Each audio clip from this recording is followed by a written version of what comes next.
basically started with some dried twigs and things. We didn't have an axe initially, but Lawrence went and got one. In the meantime, Tammy and I got very, what's the word I'm looking for? Innovative. And we used their crowbar to break off points of wood where it's wedged, and made kindling. We got the fire started, and by the time Lawrence got back, he was able to chop the kindling and the bigger pieces of wood.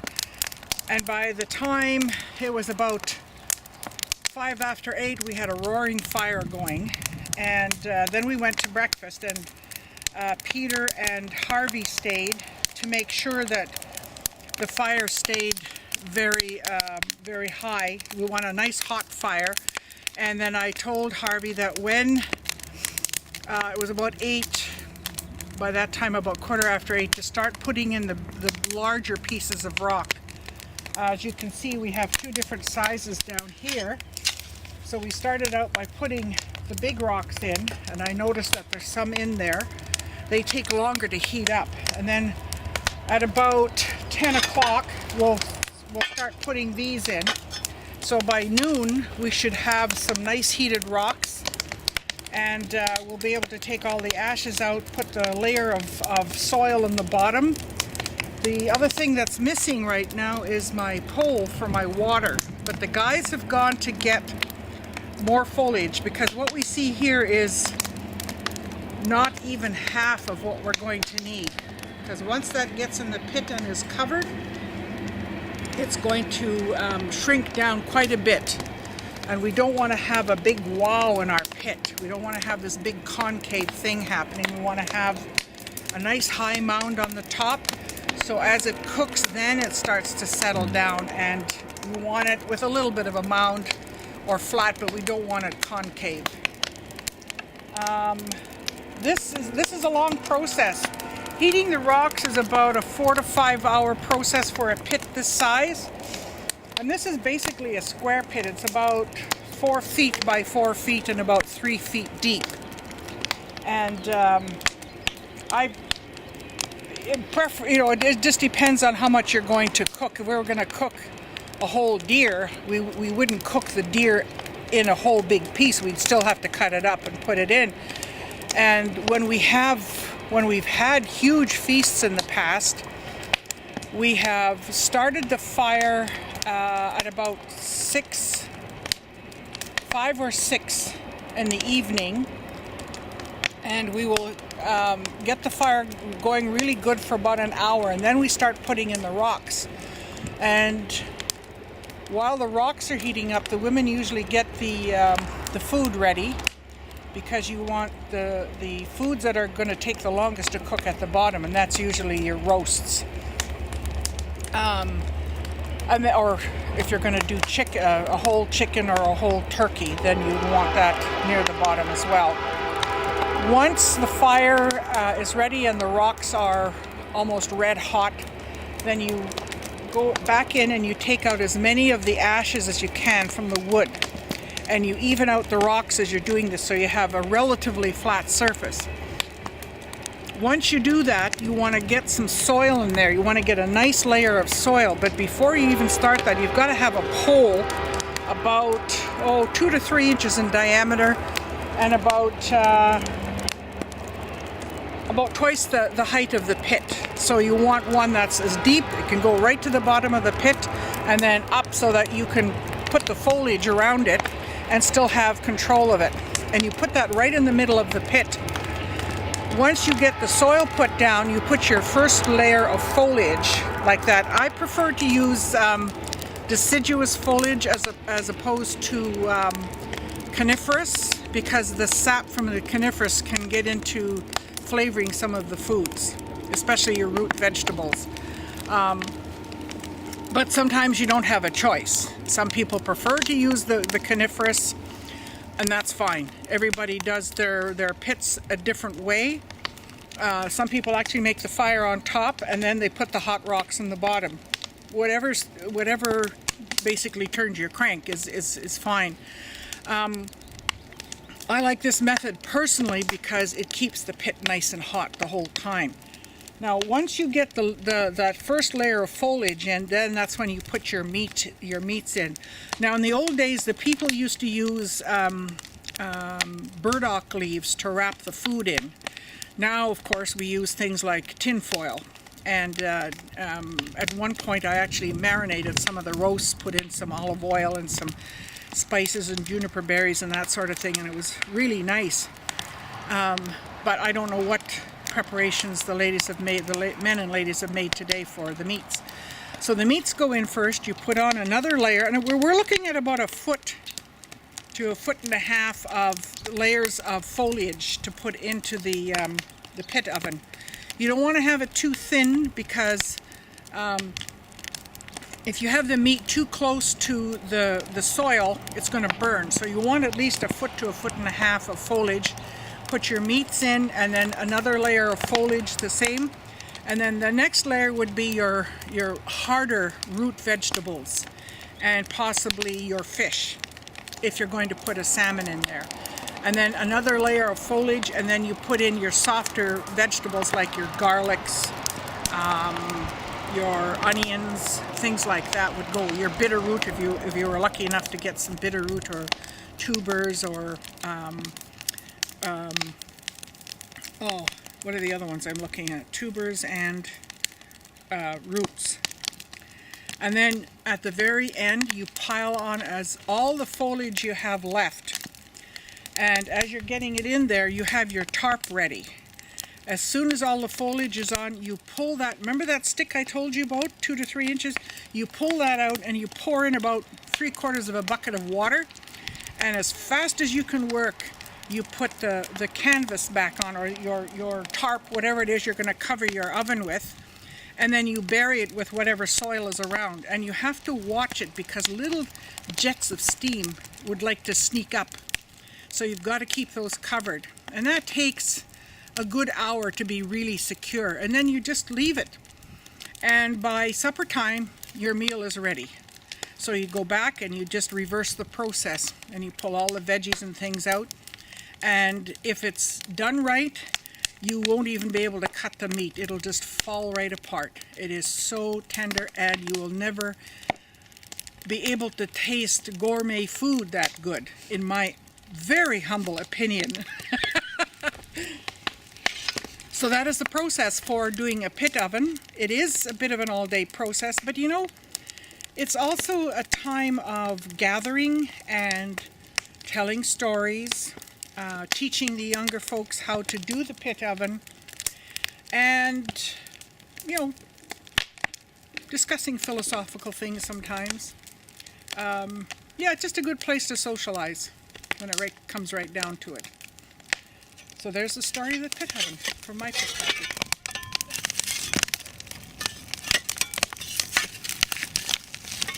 So do you want to talk about your fine tuning here? Pardon me? Talk about your fine tuning of the fire.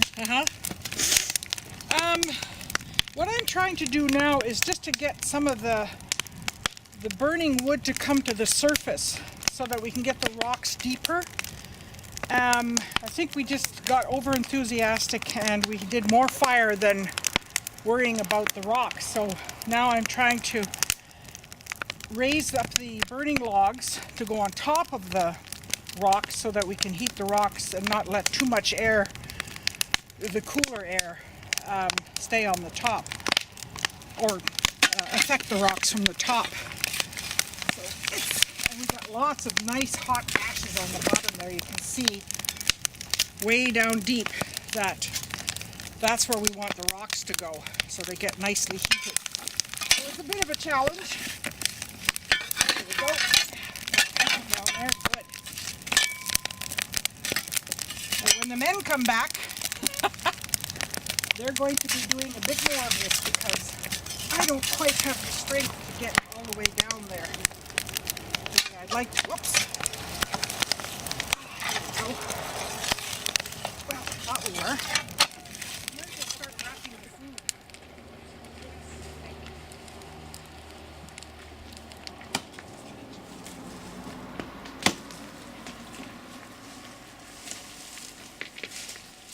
We can they go.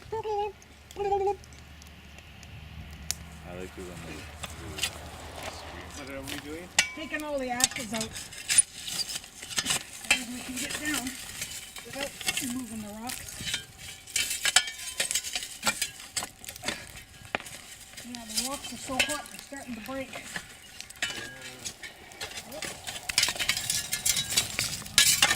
Yeah, we need to remove as many of the ashes as possible so that we have, good, that's good enough. Now we need to put a layer of soil, so just so that it covers the little rocks. So just put, yeah, yeah.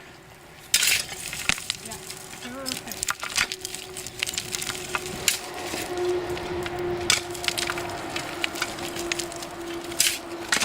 I'm gonna need some of this for the top too. Right in that corner there, Peter.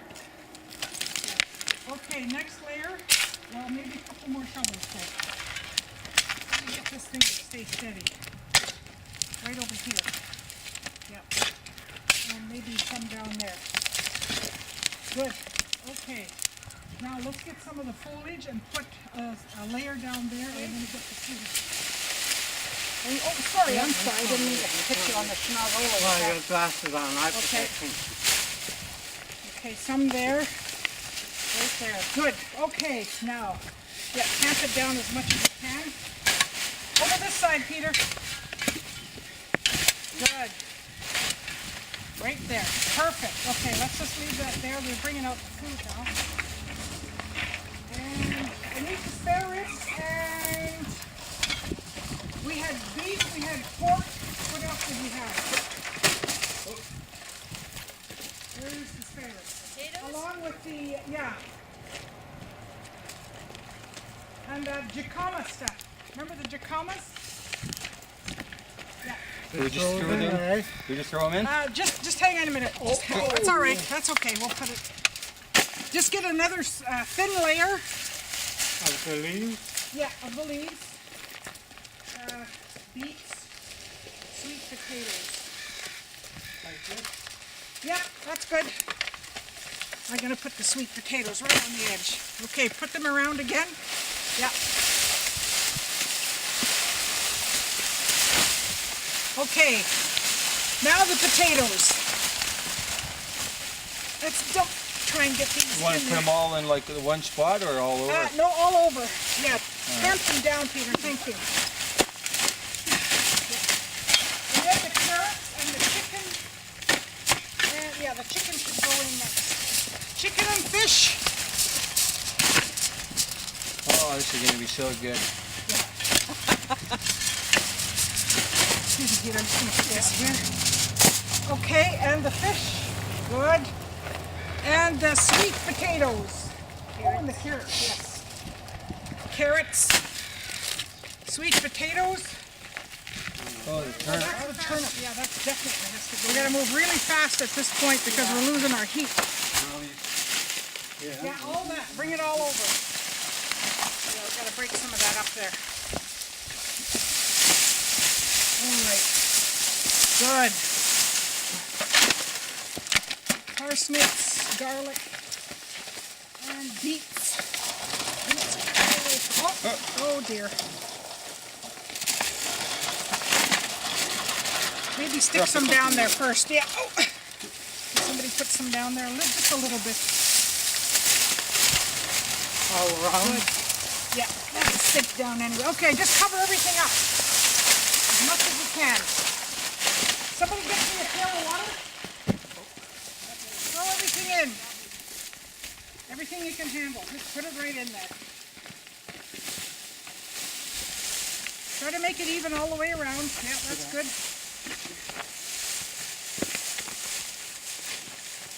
And whatever's left over there.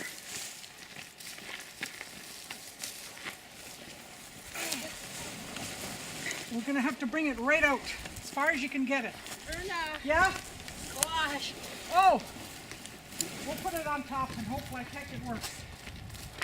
I knew there was something missing.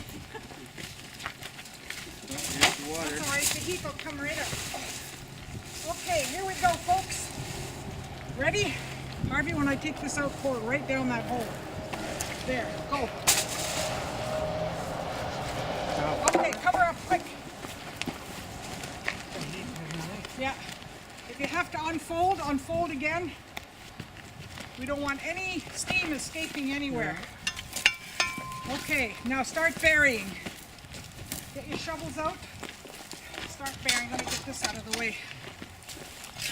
Good idea, Dale. Just around the edges, Dale. With the stones.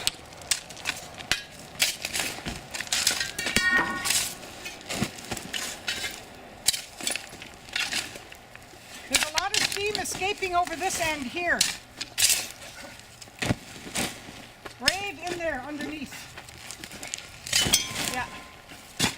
Keep it piled. Good. Keep it going. Lots of rocks up here, Dale. Up in that V there. Whoops. Yep.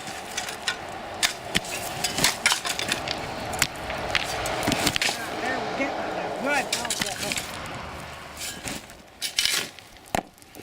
Can you say a little bit more about the process now that we're at this stage? Now we're at this stage. What we want to do is cover as much of the tarp as possible. What are you doing? Yeah, and try and keep the steam from coming out. I see steam, yeah, and over there, I see. Oh yeah, because we've got to cover this whole thing, guys. It looks like it's going to be a bit of a job. Once this is covered, we're going to monitor it for a while to ensure that there's no more steam escaping, and then we can leave it until supper time. And then when supper time comes, the whole process gets reversed. Except for the water. We can't take the water out because it's already in there, steaming. So how many hours baking? I would say about 5 to 6 hours. Okay. It might be done before that, but given that we had stuff going in at the last minute, I'm going to say 5 o'clock by the time it's ready, and I think it's close to noon now. If this was a really big feast, and we had bigger joints of meat, it would be more like 6 hours. What we have in there right now is a small beef roast, a larger pork loin roast, and then we have various vegetables. We're kind of experimenting because we have soft squashes, we have jicama, we have Jerusalem artichokes. There's a squash in there that none of us have any idea what it's called, but it's a very soft summer-like squash. It's got a very soft skin on it. So we're expecting good things. I've never really done squash before, but I can imagine that it's going to be just as tasty, if not tastier. So this is basically it until it's time to eat, but like I said, we have to kind of stay here and monitor to ensure that no steam is getting out. Don't leave too much of the tarp showing because it's very easy for that to be the cooling agent for what's going on underneath. Yeah, good stuff, Dale. There's that lump over there that's still exposed, right in there too, where Peter's pointing. Yeah.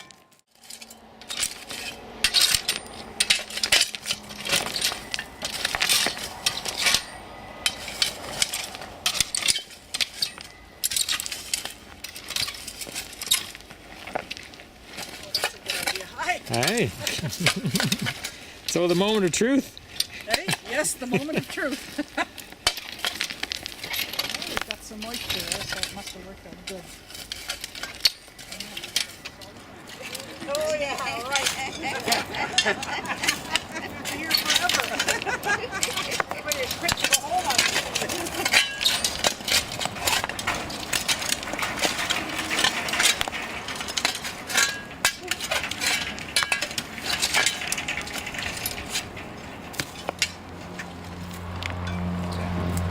Careful you don't fall in the hole.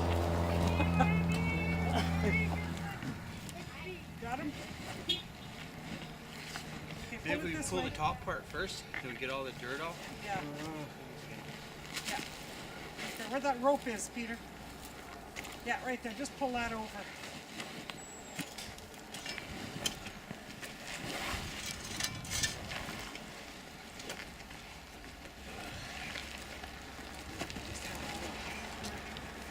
Right where it started. Oops, there's two. Oh, there was two. Oh, wow. I thought there was only one. I did too.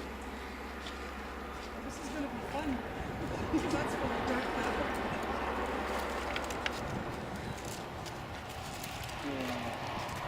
Oh, that's really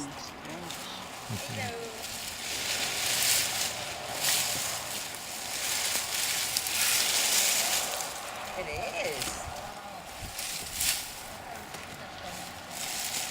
Pull it all off. Do it all the time, huh? All right. Okay, just hang on, Peter. Go ahead and pull that, but pull it really slowly.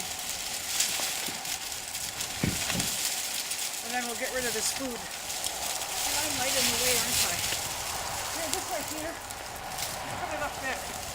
I'll get out of the way. Oh, do you want a bowl for the onions? Yeah, I think so. All right. The beets leaked out. Can somebody grab this, please? I got both. Bring it in. Yeah. Put it on the trolley.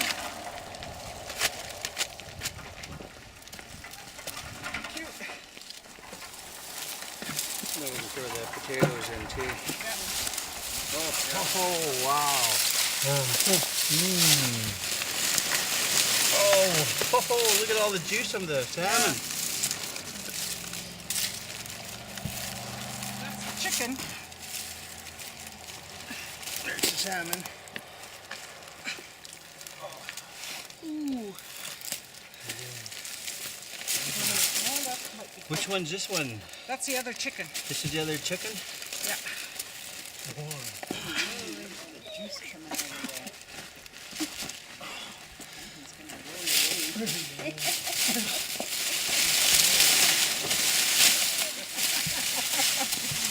Oh, fall in. Ooh. Ow, ow, ow, that was hot. Just by guessing, by golly. Okay. I watched, when we were up at, by Newton, I watched a little bit of that, and then I did the second one. And this time I had a tarp. Yeah, this Because the one's. first year we didn't have a tarp, and it was a total disaster. All well done.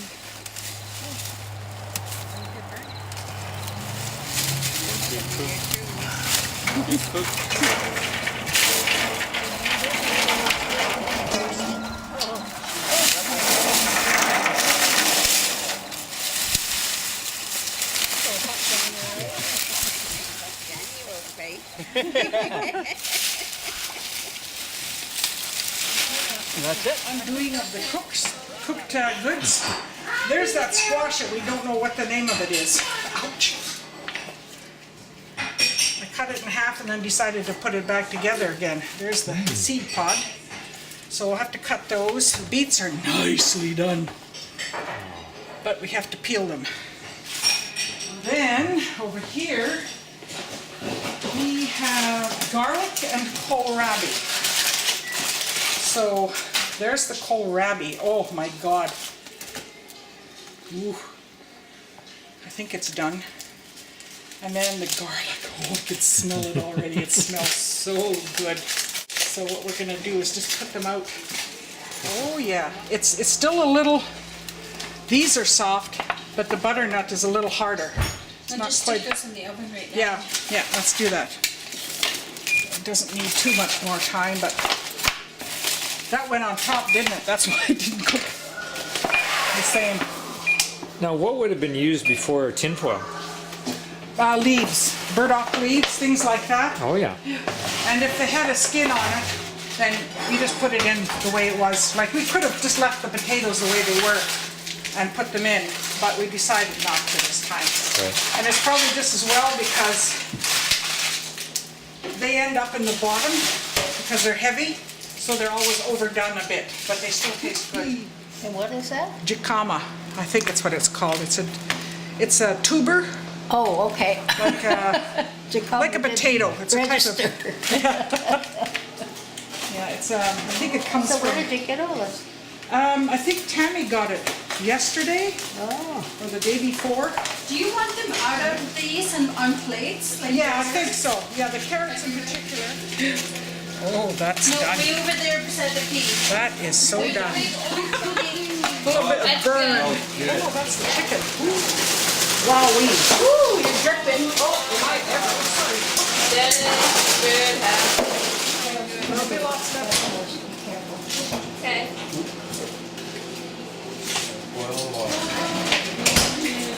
Like it.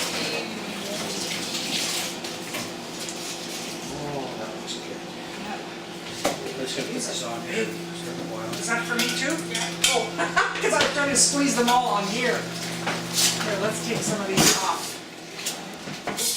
There we go. Very, very tender. Try and get some of the string out of the way. No tea water's coming.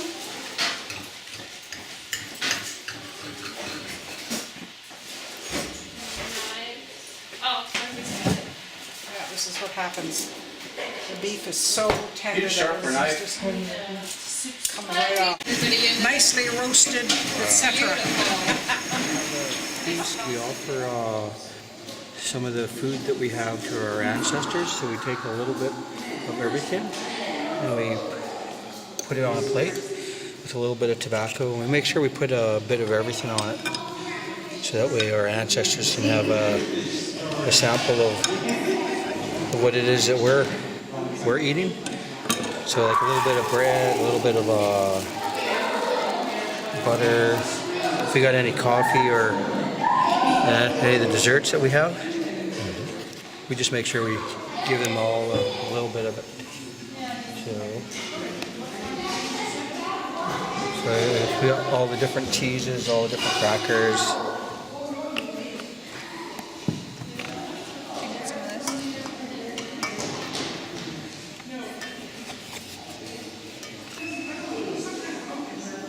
I think there's blackberries in here too. Okay. There's one. A little bit of pie.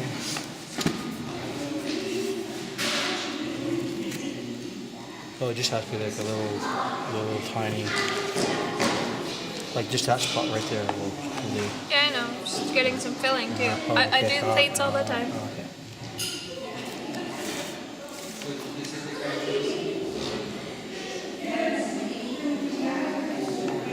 Okay, just gotta go get some coffee, tea, or whatever it is that we have. Oh, a little bit of